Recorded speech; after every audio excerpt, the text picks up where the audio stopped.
తాకట్లో ఉన్న బంగారాన్ని విడిపించి ఆ రోజున మార్కెట్ ధర కట్టి మిగిలిన డబ్బును మీకు అందిస్తుంది కొమ్మూరి గోల్డ్. సావిత్రి గారి పేరు తలుచుకోగానే ఒక అమ్మ రూపం డెఫినెట్గా కళ్ళ ముందు అట్లా కదిలాడుతూ ఉంటుంది. సావిత్రి గారి గురించి గొప్పతనం చెప్పుకోవటానికి ముందు మహానటుడు ఎస్వి రంగారావు గారు సావిత్రి గురించి ఏమన్నారో మనం ఒకసారి గమనిస్తే, ఒకసారి ఎస్వి రంగారావు గారితో ఆయన కాంటెంపరీ ఆర్ట్ డైరెక్టర్ వాలి ఎవరో ఒక సిగరెట్ ఇవ్వరన్నాడు. అని అంటే ఆయనేమో 555 సిగరెట్ ఇచ్చాడు. ఈ 555 సిగరెట్ ఆ ఫిల్టర్ తుంపేసి కాల్చాడు ఆయన రంగారావు గారు. గడ్డి సిగరెట్, ఇదేం సిగరెట్ రా, గడ్డి సిగరెట్ అని వాళ్ళు క్షేమ సమాచారాలు మాట్లాడుకుంటూ వాలి గారేమో సావిత్రి గారి పేరెత్తాడు. అప్పుడు ఎస్వి రంగారావు గారు ఏమన్నారు తెలుసండి, ఒరే దాని పేరెత్తకరా, అది మహానటరా అని ఇట్లా చేతులు ఇచ్చి దండం పెట్టాడు. ఎస్వి రంగారావు ఒక మహానటుడు, ఆయన సావిత్రి గురించి దాని పేరెత్తకరా, అది మహానటరా అని అన్నాడు. అంటే అది సంపూర్ణ రామాయణ సెట్లో నేను చూసి బెత్తరపోయాను. ఎస్వి రంగారావే మహానటుడు, సావిత్రిని అంత పొగుడుతున్నాడు ఏంటి, సావిత్రి మంచి నటి అనేటటువంటి అవగాహన ఉంది. సినిమాలు చూస్తుంటాం కాబట్టి మంచి నటి అనే అవగాహన ఉంది. ఆయన పొగిడిన తర్వాత టీవీలో సావిత్రి గారు వస్తున్నటువంటి ఒక్కొక్క సినిమా చూస్తూ ఉంటే ఆవిడ ఎంత అద్భుతమైనటువంటి నటి, కళ్ళతో నటిస్తుంది, ఫేషియల్ ఎక్స్ప్రెషన్స్తో నటిస్తుంది, పెద్ద బాడీ లాంగ్వేజ్ ఉండదు, చక్కని ముఖం. ఆవిడ సావన్ సాయిగా ఉన్నా సరే చక్కగా మన ఇంట్లో ఒక అమ్మాయిలాగా, అంతే సార్, ఒక తల్లిలాగా, ఒక చెల్లిలాగా, అమ్మ రూపం, ఒక అమ్మలాగా. అసలు ఆ ఫేస్ చూస్తే ఒక పవిత్రమైనటువంటి భావం కలుగుతుంది. అంత చక్కని ఫేసు, చక్కని ఎక్స్ప్రెషన్స్, చాలా అందంగా ఉంటుంది. అందులో నాగేశ్వరరావు గారితో ఈవిడ పేరు వేసేటప్పుడు వాళ్ళిద్దరు ఆ జంట చాలా చూడముచ్చటగా ఉంటుంది. నాగేశ్వరరావు గారిని ఒక సినిమాలో మంచి మనుషులు సినిమా, ఒకసారి అదే సినిమా అనుకుంటా, ఆ ఇంట్లో అద్దెకి చేరతాడు, పెళ్ళయిందని అద్దెకి చేరతాడు, పెళ్ళి అయితేనే ఇల్లు ఇస్తారు, అందుకోసం అబద్ధం వాళ్ళు చేరతాడు. చేస్తే ఇది అబద్ధం అని తెలిసిపోతుంది. సో అప్పటికి నాగేశ్వరరావు గారి మీద సాఫ్ట్ కార్నర్ ఏర్పడుతుంది. సో ఇంటికి వెళ్ళి వస్తాను అని బయలుదేరుతాడు ఈయన. అని అంటే అప్పుడు ఆట పట్టిస్తుంది, ఎక్కడికి వెళ్తారు, ఇంటికి వెళ్తారని. అక్కడ ఒక మంచి పాట కూడా ఉంది.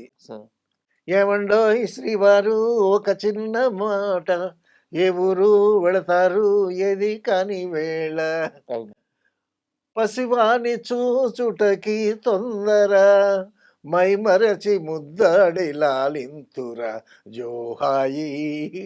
ఆయన నాగేశ్వర గారికి పెళ్లి కాలేదు, అక్కడ పెళ్ళం లేదు, బిడ్డ పుట్టం లేదు. సో ఆ విషయం తెలిసి నాగేశ్వరరావు గారిని భలే చక్కగా ఆట పట్టేస్తుంది. ఆ దృశ్యం చూస్తే ఎంతో బాగుంటుంది. తర్వాత లాస్ట్లో అంటుంది, కపటాలు మానేసి నా మదిలోన కాపురము ఉండాలి కలకాలం అని సాంగ్ ఫినిష్ చేస్తుంది. సో సావిత్రి నాగేశ్వరరావు గారి జంట మాత్రం చాలా చూడముచ్చటగా ఉంటుందండి. విజయనగరంలో నేను చదువుకుంటున్నాను, అప్పుడు నేను 8th క్లాస్ ఏదో చదువుతున్నాను. విజయనగరం మ్యూజిక్ కాలేజ్లో మా పిన్ని గారు వీణ నేర్చుకుంటున్నారు. వీళ్ళు 100 days ఫంక్షన్కి వచ్చారు. మా ఇంటి ముందు నుంచే కారు వెళ్ళింది. అందులో సావిత్రిని చూసింది మా ఆంటీ. సావిత్రి సావిత్రి సావిత్రి అనేసరి కారు వెళ్ళిపోయింది. మమ్మల్ని అందరినీ సావిత్రి చూసామంటే అచ్చం సినిమాలో లాగే ఉంది అని అంటుంది. మరి సావిత్రి సావిత్రి లాగా ఉండకుండా ఎలా ఉంటుంది? ప్రజలు అంత క్రేజ్. సావిత్రి అంటే అసలు ఒక ఇంట్లో మనిషి కన్నా ఎక్కువగా చూసేవాళ్ళు, ప్రేమించేవాళ్ళు. మీరు వారితో కలిసి పనిచేసిన సినిమా ఏంటి సార్? నేను అసలు ఫస్ట్ ఎంటర్ అవ్వటమే సావిత్రి గారి సినిమాతో ఎంటర్ అయ్యాను నేను. నిండు దంపతుల సినిమా. ఓకే. రామారావు గారు, సావిత్రి, చంద్రమోహను, బాలయ్య గారు, తర్వాత రాజబాబు, రమాప్రభ, చంద్రమోహను, వాళ్ళందరూ నిండు దంపతులు అంటే నిండుగా ఉండేది ఆర్టిస్టులు అందరూ. అందులో గమ్మత్తైన విషయం ఏంటంటే, ఎస్ఎస్ లాల్ కెమెరామెన్, విశ్వనాథ్ గారు డైరెక్టర్, రామారావు గారు సావిత్రి గారు ఒక పెయిర్ అనమాట. అక్కడ ఒక చెట్టు ఉంటుంది. ఆ చెట్టు చుట్టూ ఒక దిమ్మ ఉంటుంది. ఆ దిమ్మ మీద సావిత్రి గారు కూర్చుంటారు. సావిత్రి గారు కూర్చుంటే ఆ దిమ్మకి ఒక పక్క సావిత్రి గారు కూర్చుంటారు. రెండో పక్క గ్యాప్ ఉంటుంది. ఎన్టీ రామారావు గారు వచ్చి ఆ గ్యాప్‌లో కూర్చుంటారు. సో, వాళ్ళిద్దరిని ఎస్ఎస్ లాల్ కెమెరామన్ గారు కంపోజ్ చేశారు. సార్. అప్పుడు రిహార్సల్స్ అయిపోయింది. హ్మ్. మానిటర్ అయిపోయింది. ఓకే టేక్ అని అన్నారు. ఓకే బ్రదర్ అని రామారావు గారేమో బ్రదర్ టేక్‌లో మసాలా వేస్తాం అని అన్నారు. అనేసరికి విశ్వనాథ్ గారు ఓకే బ్రదర్ అని అన్నాడు. స్టార్ట్ కెమెరా యాక్షన్ లైట్స్ అనేసరికి యాక్షన్ అనేసరికి రామారావు గారు వచ్చారు. సావిత్రిని ఇలా అన్నారు భుజం మీద. కూర్చునేటప్పుడు. ఆవిడ ఆల్రెడీ కూర్చొని ఉంటుంది. ఈ పక్క స్పేస్‌లో రామారావు గారు వచ్చి కూర్చోవాలి. కూర్చోవటానికి ముందు భుజం మీద ఇట్ట అన్నారు.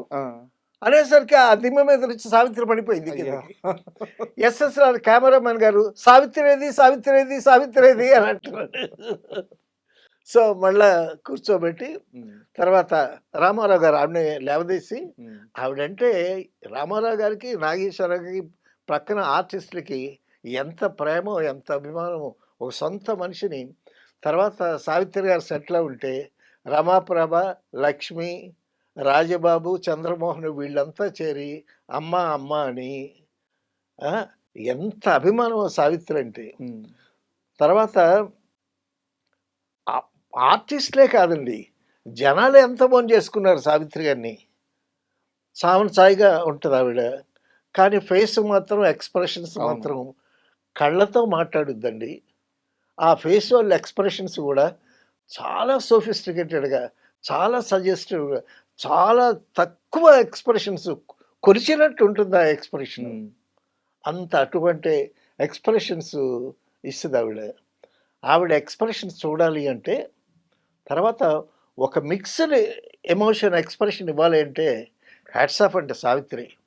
సుమంగళ అనేటటువంటి సినిమాలో నాగేశ్వరరావు గారు సావిత్రి గారు పెయిన్ అక్కడ నాగేశ్వరరావు గారు బాగా మేడ మీద నుంచి పడిపోయి వెనుపు సిరిగిపోతుంది ఆయనకి. ఆయనేమో సంపర్కానికి పనికిరాడు. సో ఒకవేళ సంభోగం కానీ చేస్తే భార్యతో కలిస్తే అతనికి చాలా ఇబ్బంది, హెల్త్కే ఇబ్బంది. ఆ విషయం ఆయనకి తెలీదు, బట్ ఈవిడికి తెలుస్తుంది. కానీ ఫస్ట్ నైట్ ఆయన వచ్చి ఆవిడని లాక్కుని పాట పాడుతూ ఉంటాడు. ఈవిడేమో ఆ పాటలో నాగేశ్వరరావు గారిని చూసి సంతోషంగా ఉండాలి, భర్త కదా, భర్తతో ఉండేటప్పుడు సంతోషంగా ఉండాలి. ఒక ఇటుపక్క కెమెరాకి తిప్పుతూ ఏడుస్తూ ఉంటుంది. నేను ఆయన కోరిక తీరిస్తే ఆయన ఏమైపోతాడు అనేటటువంటి ఆ మిక్స్డ్ ఎమోషన్ ఉంటుందండి. ఒక పక్క ఏడుపు, ఒక పక్క సంతోషం. ఆ సుమంగళలో ఆవిడ ఆ ఎక్స్ప్రెషన్స్, ఆ పాటలో ఆ అభినయం హ్యాట్స్ ఆఫ్ అండి. అసలు మీరు చెప్తుంటేనే ఆ సన్నివేశం, ఆ వెయిట్ మోసే క్యారెక్టర్ ఇప్పుడు ఎవరు సార్ అసలు? ఇంకా ఎవరు చేస్తారు అసలు? ఒకే ఫ్రేమ్ లో 2 షేడ్స్ చూపించారు. తర్వాత And for more videos, please subscribe to iDream channel. Subscribe to iDream Media. Please subscribe to iDream. Please subscribe to iDream. Please subscribe iDream. And please subscribe to iDream. For more videos, subscribe to iDream. please like, share and subscribe to the channel. Congratulations, iDream. Subscribe to iDream. Subscribe to iDream. So subscribe to iDream Media. iDream ki iDream team andarki huge congratulations. Please subscribe iDream Media. Please subscribe to iDream. Subscribe iDream. Please subscribe to iDream. iDream అంటే నా కళల channel subscribe చేసుకున్న నోరు తిరుగుతలేదు, మీరైతే గంట గుర్తు కొట్టండి. For more such videos, please subscribe to iDream. Subscribe to iDream. Please subscribe to iDream. Please subscribe iDream Media. Please do subscribe to iDream. Please subscribe to iDream Media. For best entertainment and information, please subscribe iDream. And don't forget to subscribe to iDream.